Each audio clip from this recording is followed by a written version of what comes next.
Hi friend, welcome back to my channel. It's Amy Tangerine and I'm in the studio, and I have been thinking about how I document my life and how my work makes an impact on you.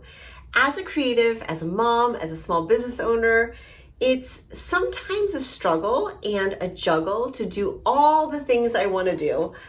One of my visions for this year, and really every year for the past few years, is to continually share bits of my life in hopes that it inspires, uplifts, and empowers you to live your best creative life. Sometimes it's through sharing my dream box, my projects, planners, scrapbook pages, vlogs, and everything in between. I'm working on giving myself grace and space while allowing for ease and flow and unfolding. I really hope you are too. Even if you're in a season of hustling with heart, I hope you can give yourself grace while you're grinding it out.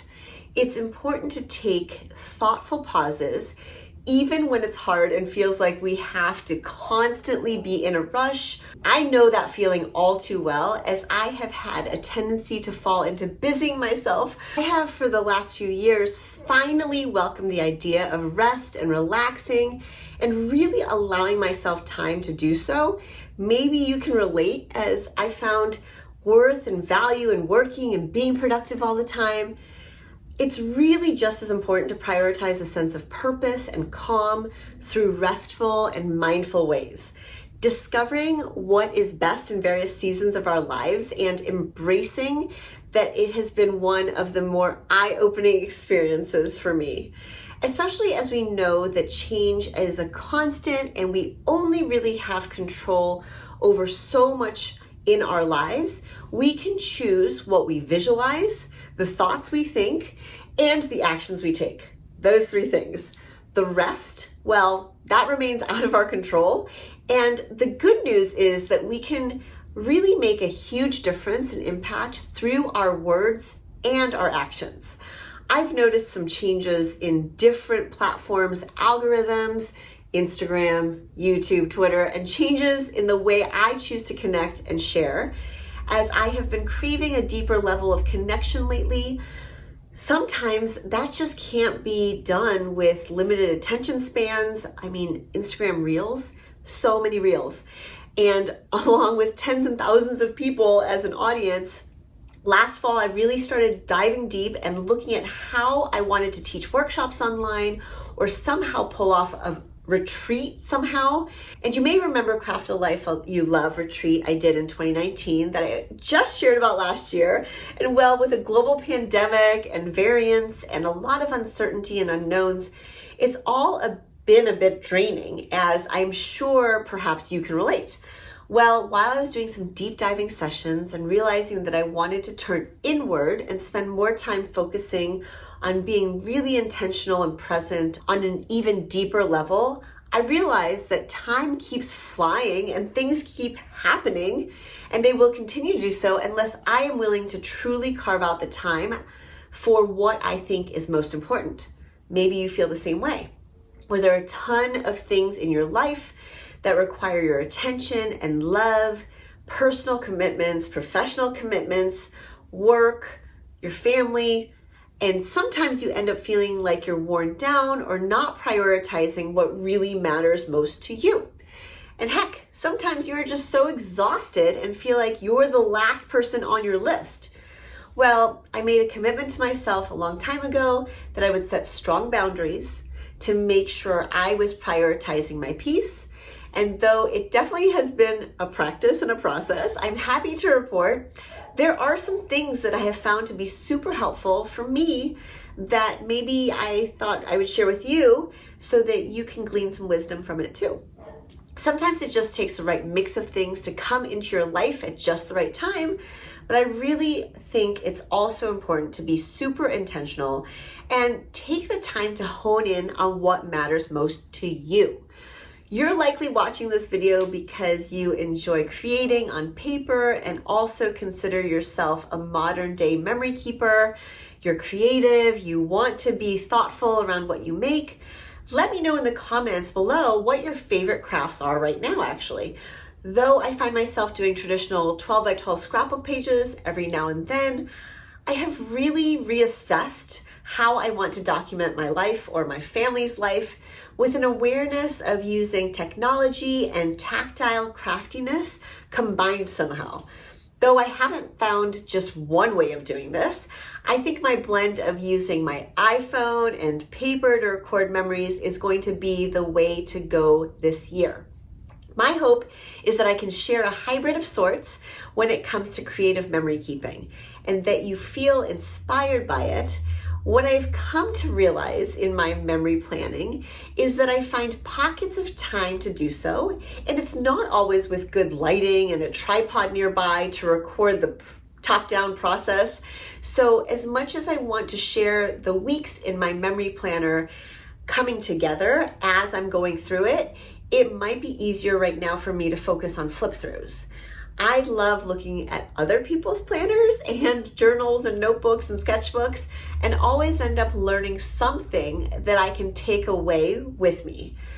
And perhaps you do too, which is why you tune into some of these videos, even though it feels a little rambly right now.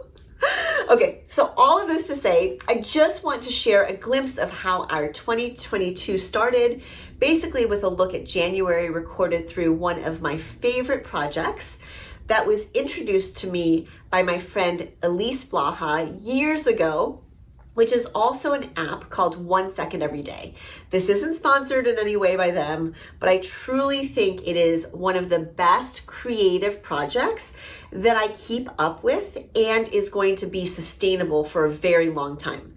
You might remember me sharing the year in review 2020 in 1 Second Every Day. And though I haven't yet decided whether I will share 2021 publicly or not, watching the 6-minute recap video with my little family gave us a lot of laughs and sighs and smiles.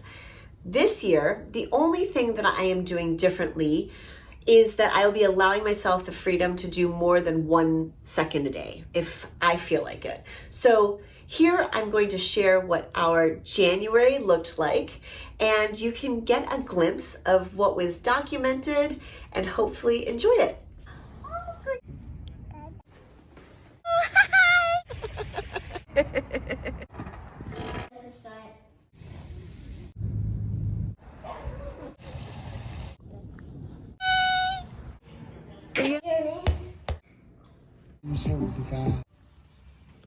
Right.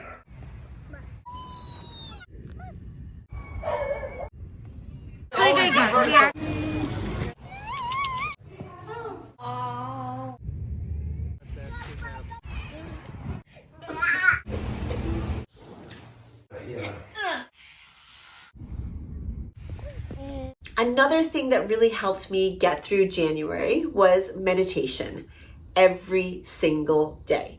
And there's an old saying about how if you don't think you have 10 minutes to meditate, then you need to actually take an hour.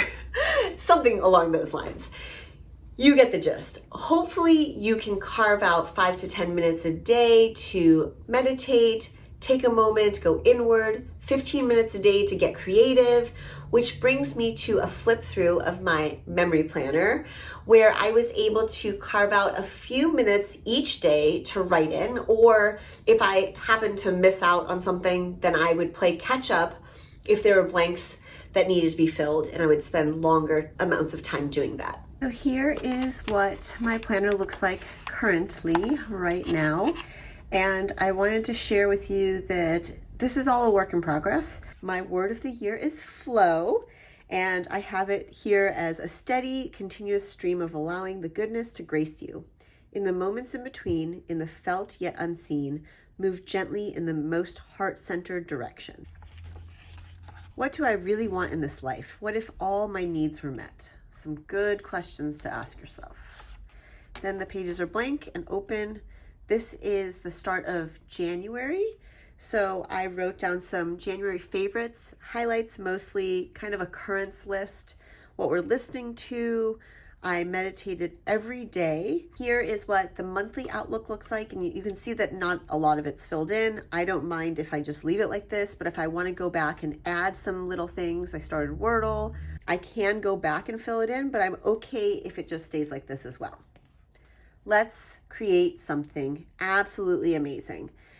So because the month started on Saturday, and we had this week here, I just went ahead and filled in and just took up space.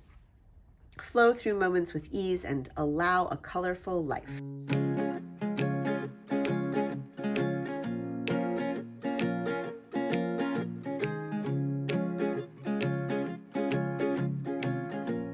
I started my first cohort for Craft a Life You Love. It was amazing. It was the perfect amount of people, and it was just awesome, and I can't wait to share more about it. Here is a picture from an event, and I don't particularly want to put pictures in here, but if I happen to have some, then I will go ahead and stick them in. My plan is not to really print pictures just for the purpose of putting into this planner. We went to California Adventure, more of the watercolor back there. This is actually not watercolor, and it's gelato. Faber-Castell gelato. I might share a little bit of the process of how I do that because that's really fun to do. Ease and flow, allowing for the unfolding. And then here is the intro to February, which I won't share yet. There's a quote that I wrote down by Jane Fonda that you may have seen that says, "The challenge is not to be perfect, but to be whole." And I wholeheartedly believe that we are just doing our best. And collectively, I think we can make a positive impact in our own little worlds, on one another, and in our communities, and for the greater good. I want to thank you so much for watching my videos. Let me know if you think it would be fun to see these types on a regular basis. Dare I even say maybe every month?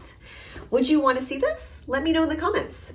Have you gleaned any wisdom from this? I sure hope so. Okay, friend, here is wishing you a wonderful day and a chance to get those creative juices flowing. Until next time.